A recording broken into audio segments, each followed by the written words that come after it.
Hey there, YouTube, fellow V-Strom riders. How are y'all? Hey, thought I'd show you something real quick here and record this for my own records. Here is on the April 11th of 2025. I'm about to change out my Darkside tire. What that is a car tire on the back of my Suzuki V-Strom DL650. This is a 2008 model, but they're all essentially the same. Okay, 21-inch front wheel, 17 rear, and what you've got here is a car tire. It's been exactly 11 months and 11,000 miles. The tire that I'm changing away from is a petless there's the name right there, PT741. That's a high-performance car tire. It's Z-rated and has a 320 tread wear rating. I'm relatively happy. The tire performed well. It wore out a little quickly, but that's partly because for 2/3 of the year I was playing with tire pressure. And if you have the tire pressure too high, it'll wear a little quicker in the center. There's enough tread on the edges there that if you keep the pressure at about 28 PSI, which is where it's at now, I started out at 33. So on this light motorcycle, basically you want to run pretty minimal PSI. This is meant to be in a car. These are like a 1,500-pound capacity at 50 PSI. So the much lighter motorcycle application is a lower PSI. Anyhow, many people darksiding, putting heavy car tires on the rear of their motorcycles, get 15,000, 20,000 miles, some even more than that. I'm not mad. I'm not dissatisfied. The bike handled great, and I got almost a year out of it. And as a comparison, the Pirelli Gran Turismo Angel tire here that this motorcycle came with, I bought this bike in cream puff used condition about 2 years ago, and these were brand new on there at the time in July of 23. Yeah, July 23. That's right. This July 25 will be 2 years. This tire was brand new, and the prior owner just put it on right before he traded it away at the Harley dealer where I bought it from. And this is worn out, you can see, to the metal in only 7,500 miles. And I checked on Amazon, that is $150 to $180 tire, depending on who's selling it to you. So I'm not into paying too much for anything, especially in this rough economy where we're trying to, by God's grace, get things turned around. This tire was $90, the car tire. I got a better deal on this one because I found it on Amazon. It's kind of a name that no one's heard of. They're made in Thailand. It's a good quality tire. It's called an American Road Star, and I got it for $56. My goodness. And here's the size you want on your V-Strom. If you're going to put a Darkside tire on the V-Strom, that's the ideal size. 205, 55, R17, the load rating, something like a 95V, which is what this other one is as well. Okay, this one says tread wear 500, traction A, temperature A. That number is larger than this number. This tire is 320, that one's 500. So I'm hoping this lasts a little longer. Be nice to see 15,000 miles out of that one. Okay, so that's the look at that. Thoughts on darksiding. It's a winner. You get more capacity, better traction. I ride in a straight line most of the time. I do occasionally go into the turns and scrape the pegs when I feel like it. It's never been a problem. What happens is you just start riding on the other part of the tire here. If you can see in the corners, and I've got some pretty steep corners around here, I've gone over as far as that. And then when you do it, you still have your 3 inches on the road.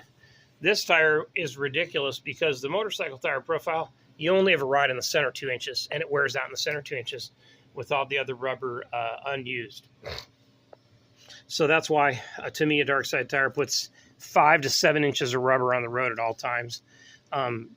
Immediately upon switching to a car tire from a motorcycle tire, you'll notice increased thrust and increased braking action because you are literally making your contact patch over 200% greater. So to me, that's an advantage. And that I got that tire for 54 bucks. It's just icing on the cake. I'm going to take it off the bike now, and I'll take the wheel over there to the car shop. I mean, we have a local tire center here, Herman Power Tire, and they do tires for 20 bucks. They'll swap this out. So I'll get it mounted up and then come back and put it on. One thing to show you too, couple of minor things. I do have a Darkside tire here that was on my scooter. I had a maxi scooter that got killed by a deer. Oops, that's going to fall. But here is a Michelin car tire that I wore for 10,000 miles on my maxi scooter until the deer killed the scooter. Didn't kill me, praise God, but it ruined the scooter. This thing is worn so even. There was at least, I'm going to say, 2,000 miles worth of tread on there. In fact, I could get more miles on this tire because there's a good amount of tread here. You just lower the pressure and it'll start to ride more on the edges. But I'm going to loan this or give this to a guy in my BMW club who wants to try it for a test tire on the back of his Beamer. He's got a 2000 or so GS, and he's sick and tired of changing tires 3 times a year.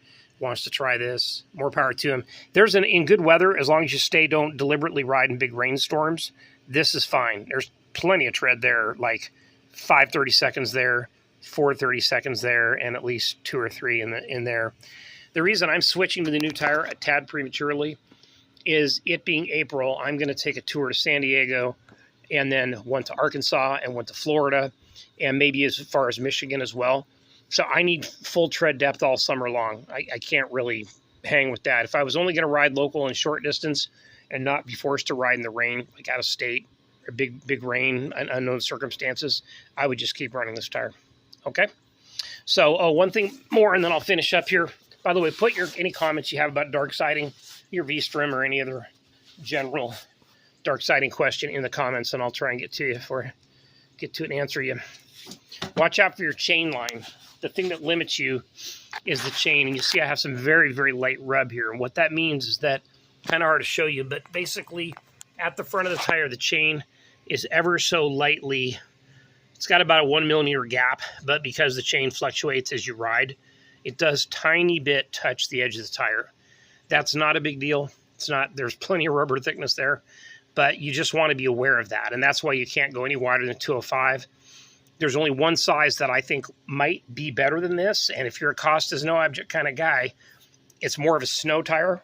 And I think it's a 195/60 R17. And it's sold in like a snow tire from like, I don't know. Some of the big manufacturers have it. I'll think of the names. But if you go on TireSize.com, which I use that tire size engine all the time, it'll show you alternate sizes. And that one is more of an order-only snow tire size. I believe it's 195/60 R17. And those are like 150 bucks each. And I think Toyo and a couple other big names make them. And they range, the cheapest like 140 up to 200 bucks. But that's a taller profile, narrower tire. So you would get away from, you'd have the same diameter as this, but you'd be narrower and therefore taller, and you'd get away from the chain rub issue. Not a big deal. To me, it's not a big deal. I don't want to spend 200 bucks on a tire, but if you're riding minimal miles or you like those, then that would also have more snow tread. It would have like lots of little sipes and maybe even be studdable. I don't know. I ride mainly in decent weather. These are all season tread. Okay, well, take care and God bless. Thanks for listening to this, and I hope this is of help to some of you. Any questions on Darksiding or Suzuki V-Strom stuff, please chime in. Okay, take care and God bless.